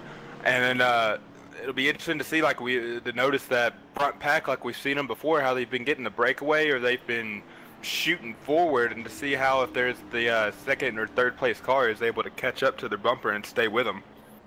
Absolutely. Because before they go green, I was eating on my cookie. Yeah, I figured that. You were quiet there for a while, so I was like, he's eating on something. Well, everybody knows that. I definitely am always chewing on something over here, a cookie or something. Oh, yeah, you caught me with a cracker in my mouth earlier. Yeah, we'll just start calling you Davis the Cracker. That's all right. Oh, man, that's what we do, man. We have fun up here in the booth, and that's one of the main slogans here at OSR Network. We make broadcasting fun, and definitely, indeed, it is fun. Fun racing out here, fun league, fun bunch of drivers. It's fun to watch this stuff, man, as these guys are about to get it done here. As we're getting set to go back Green Flag Racing again. It's going to be lap 52 of 80 when that pace car hits on pit road, and send these machines a-rolling again. Yeah, but the pace car is the lights on the pace car off, Joe? They are. I don't know if these drivers are saving fuel or if they're just shutting it off, but man, it looks like this field is really separated right now, but they're slowly starting to catch back up. Well, you know, I found this out. They changed the pit road speed. Pace speed. So At Talladega, they actually slowed it down, because I was wondering why it took so long for the trucks to get to the start-finish line. They actually slowed it down to like 65 mile an hour, 60, 65 mile an hour. Oh, wow. From 80, yeah. Because I was wondering when the pace car went in, why it was taking so long for it to get to the green flag. And somebody finally told me, said, oh, yeah, the new build, iRacing stopped them and put them on a different pace lap. And I was like, oh, well, that makes sense. That's interesting. Yeah, that's what I said. But here we go. Pace car's about to set here. Take off and going to drop off down on pit road. These boys are about to be unleashed here again. Lap 52 in the books. There they do. Come to life as they storm past the start-finish line. It's a thunderous sound that them boys are able to do there as they'll head off into turn number 1, side by side. As you can feel it building here a little bit, because we're getting close to that almost 20 lap to go mark. We are, and look at that 45 right there. He got really loose in the 77, had to check up to avoid spinning him. Yes, he did, and right there to 97. Wow, you want to talk about almost getting turned. Wrong place, wrong time to bump draft coming out of a turn like that. He was almost stepped sideways. Realizing the 78's going to go on the outside, and ooh, I was starting to say that was a bad move, but the one went with him, so they're just going to leave that 97 out to dry. Yes, it is. And up front, you got one heck of a battle going on. Got a battle going on in the backside back here, though. As we get, we'll show you the blimpy cam, but look at him, guys, up front there, 3 wide. Well, not 3 wide, excuse me. They were nose to tail 3 sets there, but they got very dicey up there doing it. Yep, man, these drivers, man, they're all over the track. It's a wonder that they're keeping it still on the track right now. Yes, it is, and that's something we've got to definitely look. Oh, Jason Fluffy up there. He's not looking very fluffy, looking very racy right now. Got the other Jason right there in between them. Ryan Knowles out front. Got that 93 there, Nick. So we've got a 4-truck breakaway up front, and we see back there in the back here on the other side, a split screen deal, as we're seeing another pack there. As you can see, they're not quite in line. If they get in line, they might be able to run these guys down up front here. Yeah, they're going to want to get in a line pretty soon here, because they let that lead pack get away much further. They're not going to be able to catch them. No, they're not, and that's the thing you got to look at, because up front here you got four trucks that are on a breakaway. Absolutely. Yeah, get too aggressive on the plate track. Yeah, big one. Already had a couple big ones here, and John, he gets happy. He likes the blimpy cam. Everybody likes blimpy. Yeah, I'm using the blimpy right now, so yeah, it's a pretty good cam. It's a good cam. It's blimpy. Who don't like blimpy? Come on, man. God, look. Yeah, oh yeah. There's still, man. There's still looks like the lead pack starting to pull away, but then you got that middle truck of the number 77 of Andrew Hill, and he's staying kind of right there with him. Yeah, absolutely. Well, like I say, we're able to get all the views going on here, because up front you got 4 trucks on a breakaway there, and that's Ryan Knoll, Jason, Kisner, and then Jason Fluffy. So we got Jason Fluffy and Jason Kisner up front, and the man right there on the back end, and Nick, what is that, Zaltner? Oh, man, don't ask me. I couldn't tell you that one. We're just going to stay with Nick on that one. But then that second pack behind them is about I'm going to say, not quite, almost a second back. That's going to be Daryl Ricketts, Andrew Hill, and Chris Metford right there. They're trying to form up and get, but we're seeing what they're doing. It's interesting. They're catching that front pack. Now they go, that front 4, here's where they're going to catch them. That front 4 now goes side by side. Yeah, Joe, and I was looking at the lead right here, Joe, and the one in the 78, they were the front 2 cars, and they almost wrecked right there. It looked like the one just pushed the 78 in the corner, and it got them loose, and it almost ended up taking them out. Wow, yeah, you got to be very, very careful and very mindful of that one here, as these guys, man, are getting very racy up here and getting very racy in the backside there, so definitely something to keep an eye on. Wow, you got to love, man, the action, man, all over this track. So far up front, boy, just some good racing, man. Hard style racing that these boys are doing. Well, Joe, look at the 88 of Gerald Ricketts. He was in the middle of that pack, and he went to the back of it to get his teammate, the 86 of Gerald West. Yeah, it was. Right now, as we're looking here, as these boys, man, are putting on a good show up front. Man, out front, still Ryan Knoll and Jason there in the backside. But it does definitely change. And, you know, something we ain't done. You know what time it might be? Let's bring up the, might be time for the speed cam. What do you think? Let's do it.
right, folks, well, I'll tell you what, I always say, man, if that doesn't get your blood pumping, your hair jumping up and down your skin, and get you excited, well, probably nothing will. You might want to get with your doctor tomorrow, call the ER, get with a psychiatrist or something, but either a couple things. Either really boring, just don't like exciting things, and you need help. But either way, we got some other things you can watch, and I don't know. Yeah, but these drivers, they're still battling it out right now. We've seen some catch up. We've seen a little bit of lap traffic get in the way. Seen some get separated, but right now it's go time as there are less than 20 laps to go here. And these drivers, they're going for it right now, and they're going for that Daytona 500 victory. Yes, they are. And it looks like we've got two packs here, too. I mean, two main packs, actually, that are working around this track. As we're seeing the top, kind of the top 6 or 7 or 8, they're all there hooked up together. You got 4 trucks on the bottom, 2 on the top side there. As we're getting a lap 63 here of 80. But you also got a huge pack in the backside here, too. Yeah, as I'm looking at them right now, they're about 13 seconds off. I mean, unless something happens up there, unless these guys in the back can get straightened out and go, might gonna need a caution to get caught back up. Yeah, absolutely. Boy, I'll tell you what, look at that, very dicey up front there. The 78's on the high side as he's trying to bring it to the front. Ryan Nolan, hey, like you said, where'd the 44 come from there, James? Don't know. Chris Medford, he was able to power drive that thing to the front and drive it up there. And right now, looking good. Got the 73 along with him. So all those trucks up there. And then we're watching this other pack here in the back there, Davis. That's a slew of trucks back there. You got Daryl, actually Steve Baker, Chris Medford, and all, Chris Meadows, Chad Meadows, excuse me, and all them back there. They're all lined up, single file. So, yeah, John just noticed a Fluffy name, by the way. Yes, Jason Fluffy. We were talking about that earlier there too, John.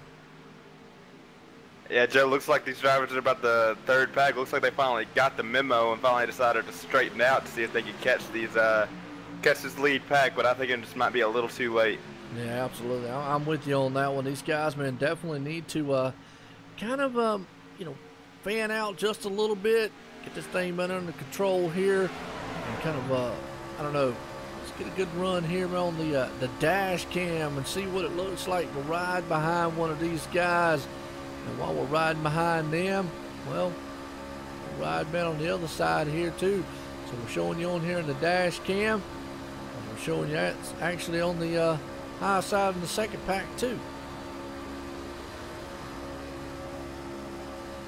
Yep, and another thing to be wary of as we get closer to the finish and these drivers start taking 2-3 wide is we got a few trucks that are underpowered and are getting lapped, so that might come into play to end this race. So that's another thing to keep an eye on. Pit stops. Here we go. This might be the end ones right here.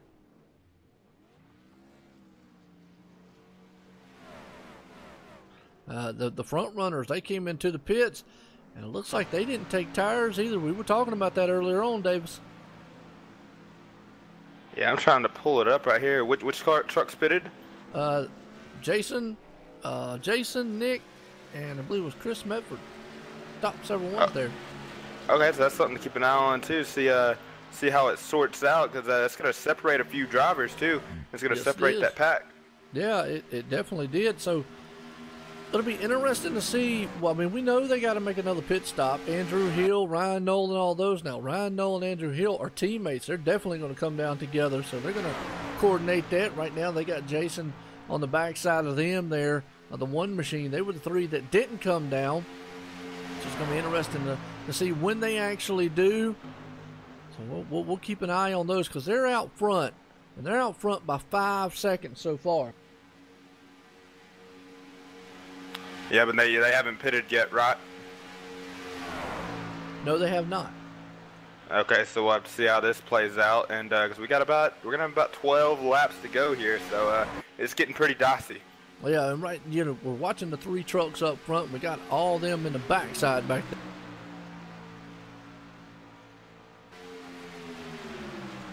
Yeah, with the 77, the 78, and the 1, and looks like the next truck behind them's about 6 seconds with the 88 of Daryl Ricketts, 86 of Jerry West and the 15 of Dylan Blankenship. Yep, that's right. You know, 6 seconds between the top three that we're watching right here. So under green flag pit stops, folks, they're going to have to all make a pit stop before it's over with. I mean, obviously they're out here probably thinking, can we get a caution? Which, you know, nobody wants to see it. I mean, they definitely want to see this thing go the whole entire way. But that pack back there behind them, you've got about 6 or 7 trucks. And as we say, here we go. Top 3 guys are coming on pit road right now. Yep, Joe, and I'm looking at, there's about 3 different packs. Well, there's 4 different packs, but there's 3 different packs of 3 trucks, exactly. Yep. Except for this big one right here that we're watching is storming across pit road right now. And that's going to be with actually the 45 of Doug, Chad Meadows and company. It's about 5 or 6 trucks right there. Yeah, but the one thing, though, is, you know, you think you got more trucks going to be more faster, but really, that's usually not the case. Now, sometimes it can be, but usually, man, you want to have about 3 trucks in your pack, 'cause that's when you're going to get the most momentum and the most speed. Absolutely. Well, and also you don't want those trucks there to get. Now we're talking about that pack back there. You got two nose to tail. One kind of fell off the pace a little bit. Another 2 there nose to tail. I'm watching it over here, so it's interesting to see what's going to happen up front. As up front you've got 3 trucks there, and I guess who's back in second place? Now he's on an off cycle because, well, he's had a battle from 2 laps down, and that's Gerald West. It'd be interesting to see if he can make it all the way, or if he's got a pit. You know, we've seen him go from the front of the pack to the back. Maybe he was saving a little bit of fuel there. Maybe he knows what he's doing. Maybe he's got a plan stashed in his pocket. Well, I don't know if he can make it all the way. We're talking 20 laps. And in 20 laps, remember, at 50%, the fuel window was only, what, about 18 laps. That's what Rick was telling us. Oh, up there going in now. Throw that one out the window. Yeah, absolutely. There we go. Wad the papers up and get rid of them. As whoa, what 88? Almost lost it coming on pit road. Wow, what a save at that 15. Yeah, it was. Man, that was, he definitely thought he had some Red Bulls and had wings there for a second.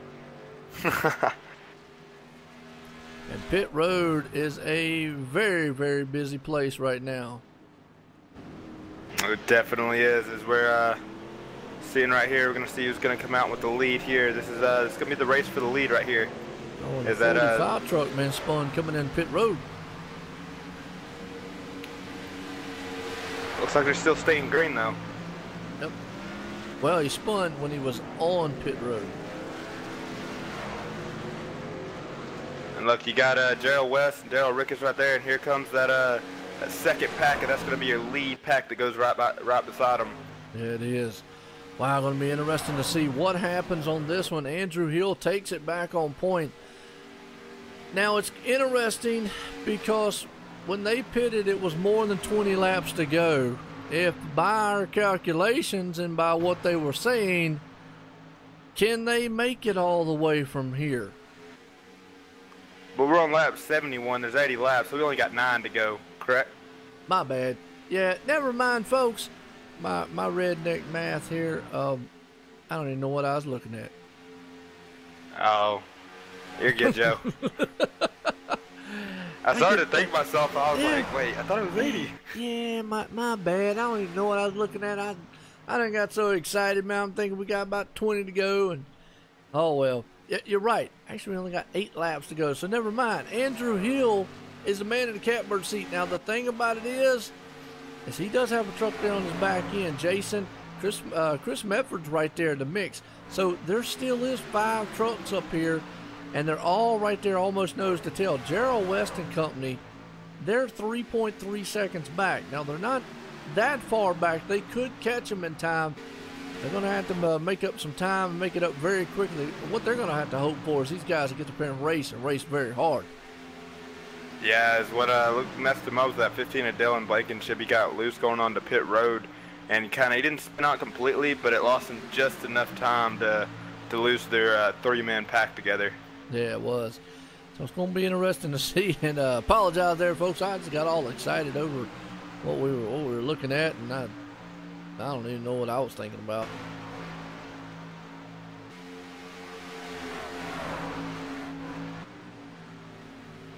Well, I know up front, Andrew Hill, he's got the one behind him. Now, if you're the one truck, what do you, what's going through your mind? Well, in real life NASCAR, you know, I'm going to wait till the last lap, second to last lap or so to make the move. But here, as John said in the comments, get a caution after 76. That ends it. Absolutely. You got to think about those three trucks behind them.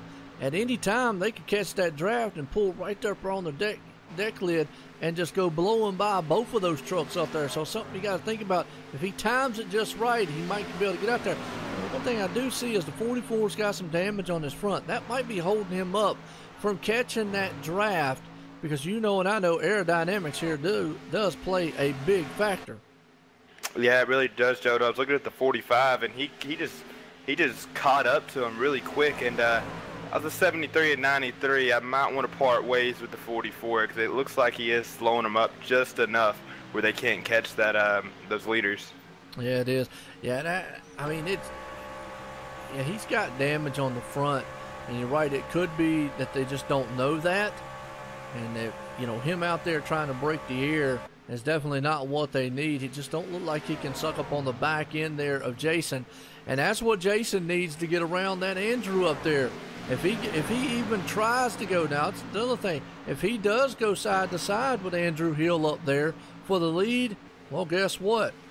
That will let those guys get up there. So it's going to be interesting. Oh, lap car back there. Almost cars around. Wow. Oh, caution's out. And it came out now when I don't know that that's going to end it, because when it came out, it still was lap 75. Let's go back on the replay and watch that one. We saw the lap car back there. And I saw those trucks back there kind of go. I saw the 66. 86 right there. Oh, Gerald caught him and then just got clipped. Wow, and then went flying. 88 and the 86, Gerald West and him, and they were catching the lead pack too. Ouch. Well, I'm not going to say it's over with yet, but we'll have to see, because they just crossed that line on that one. So it's going to be interesting to see, because I got fooled one time before by saying it was over with. So it's going to be interesting to see if iRacing will actually throw this one and let it be, as Andrew Hill, though, is our leader. And you got Jason, Kisner sitting in second, and Chris Metford sitting in third. So if it ended, hey, Andrew Hill would win this one here, Davis. So I'm going to have to just wait and see when the lights on that pace car goes out. Yeah, Joe, and I was just about to mention the 88 of Daryl Ricketson, 86 of Gerald West, of how quickly they were able to catch that pack. And then just as I was about to say, it looked like the 45, I checked up a little. I don't know if he was going down pit road to get fuel or what happened, but it just caught them together and just got them together. Yeah, unfortunate set of circumstances right there. Just caught up to, and that's just how it is here in Daytona and any plate style racing. Yeah, it's definitely a different change. What's going on, Chief? How you doing out there? So it's going to be interesting to see what these guys actually do here. As the 93 there, Nick, he's sitting in the 5th spot. 73 of Jason, old Fluffy right there, sitting in 4th. It might be a one-lap shootout. You're right. It's going to be interesting to see if the lights on the pace car goes out as soon as they cross the line at lap 79. Then we got a one lap. If they don't, then obviously we know it's over with. Going to be interesting. I've been fooled before. Even though they crossed the line, the caution came out, it was lap 76. The problem is it technically would have still been 5 to go. I've seen iRacing do that on me. They would have had to have completed, I believe, lap 76, or actually crossed the line and it'd be, clicking on 77 for it actually to go. So I'm thinking it's going to be a one lap, but I'm not 100% sure. Yeah, you're right, Justin. It's soon to find out here. And also one thing, man, that it took that pace car a while to get up to the field as well. So that might play into things as well. Yeah, and that is another thing too. Anybody pits out there, holds it up. trying to get the pace car up there. iRacing takes all that stuff in account. But right now, I'm clicking off 78 here. So it'll be interesting. The next time by, if the lights on the pace car do not go out the next time by, then it is over with. We know it. Yeah, Joe, I'm getting some mixed signals here, but I just read out there they said they got the 2 to go. Okay, so we're going to have, from the looks of it, a one-lap shootout. Now, we know the 44's got damage on his nose. The 77's clean as a whistle out there. Man behind him, though, that's Jason Kisner. He looks clean in the one machine. And old Fluffy, we definitely know he looks good. So the odd man there might be the 44, but Andrew Hill still, if I'm the one, though, what do you do in this situation? Because he's going to have to be on the top side. He's got to hold that top side if he can, but, you know, what's going to hurt the 77 is that 44's behind him. We talked about earlier, he's got that front-end damage that it's definitely not going to be his friend. But if the 77 can get a big enough jump, he could jump up to that top side and block the 1.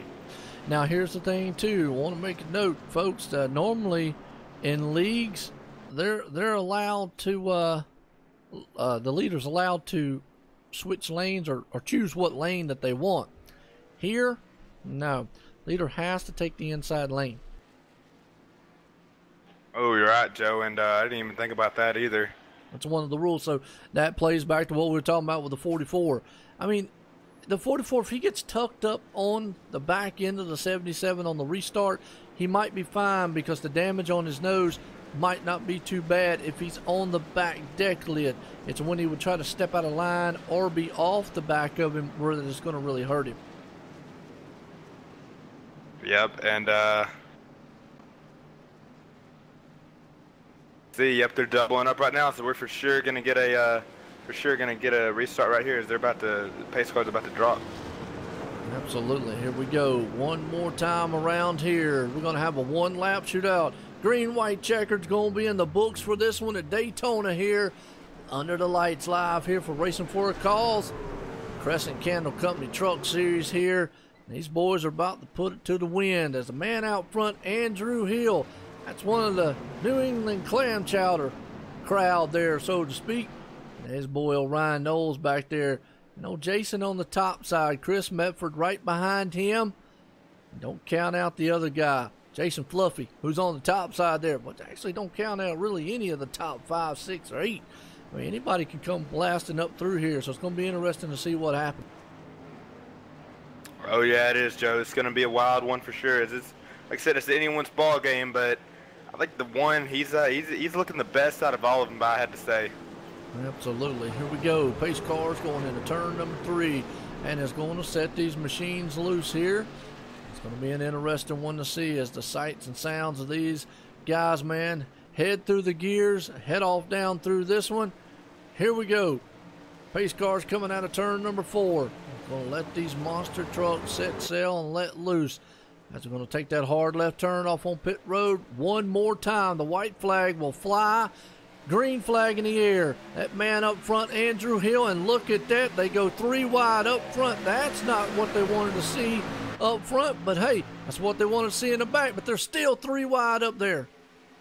They're 3 wide going into turn 1. Is that the 73? He went for it. He went on that high side right now, and they're backing up behind him. Yes, they are 3 wide double set here, 2 wide up front. The one's got the 15. Look at this fight going on up front as they come out of the turn. Can Andrew Hill get help from the 44? No, he gets bumped, reckon. There's a huge one up front. They're still going, though. Looks like the number 1 truck, he's got the lead, but they're going to be coming right behind him. They're going to have a full head of steam. Yes, it is. And unfortunately, and another wreck happening in the back there. Them guys are beating and banging each other. As they come around, the one gets turned. Wow. Holy cow. Well, we're going to have to take you back on the replay and show you who come across the line because Jason Fluffy's the man who won that one. But let's go back on the replay here and show you that final turn because the one got turned coming around. As behind him, Jason had a run with a 3 truck going on his back deck lid. Wow, we saw a truck on the wall there. They came on a closing rate so fast and split him down the middle. And the 3 got in the back of him. Huge wreck in the back there. The 1 comes around. Wow, what a finish. What a finish. The 78 finishes this thing in 2nd place, though. Wow, gotta love it. That was absolutely crazy, Joe. They were, I didn't know who was going to win. I seen them fighting and banging, and it was probably about 3 or 4 different wrecks on that last lap. Yes, it was. Wow, that one was huge right there. Didn't know which way to go, man. It was everywhere. Trucks all over the place. Out of turn 4. The number 1 machine had it.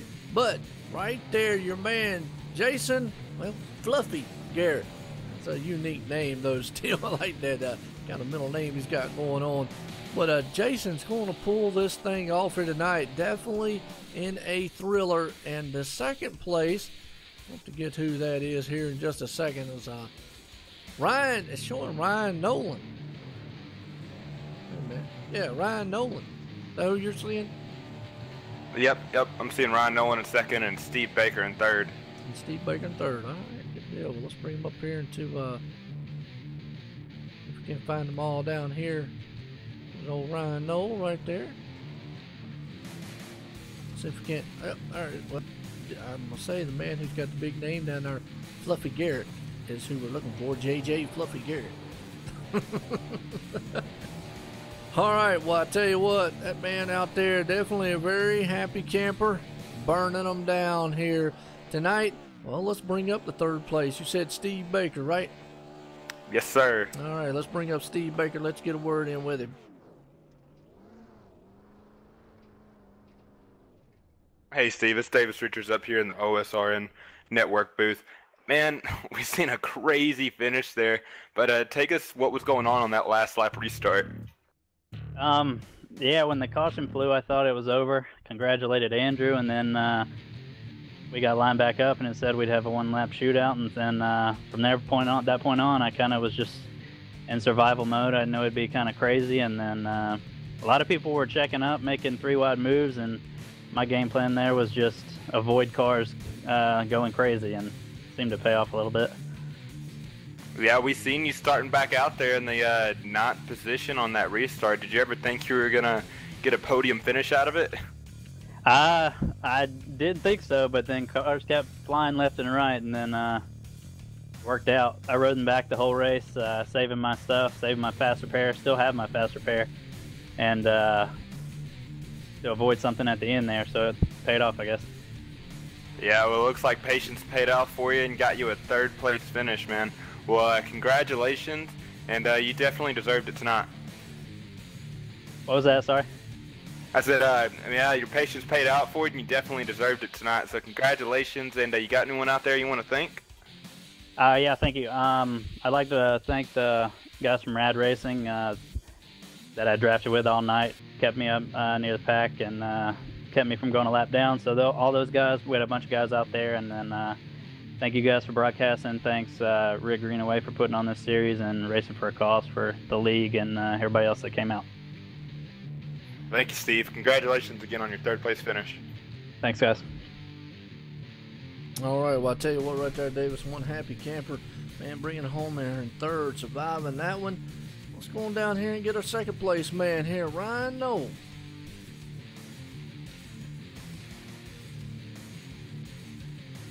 Hey, Ryan Nolan, it's Davis Richards up here in the OSR network booth. Man, we've seen you battling all night. We've seen you were up near the front the entire night, but just take us through, how is that car feeling? We've seen everyone was wiggling and bobbing. We talked to a few people, and they didn't sound like they were happy with the car, but was anything different that you've experienced in the past with these trucks? It actually felt all right to me. I'm just still amazed in that last restart. Getting through those wrecks and coming from 11th to 2nd was pretty lucky. Had a pretty bad pit stop there right at the end and kind of took myself out of the win towards the end and lost the draft. But yeah, that last caution saved us. I didn't think the car was too bad. I just tried not to bump anyone too hard, especially in the turns, and keep it straight. And only bump draft on the straighter doesn't seem to work out for us. Yeah, you're right, Ryan. And you talk about that restart, and wow, that was a crazy restart. Take us through what was going on through your mind through that. Were you just praying and hoping you didn't hit nothing, or was there a little bit of strategy involved? Maybe hitting the brakes and just being really focused and getting through that mess.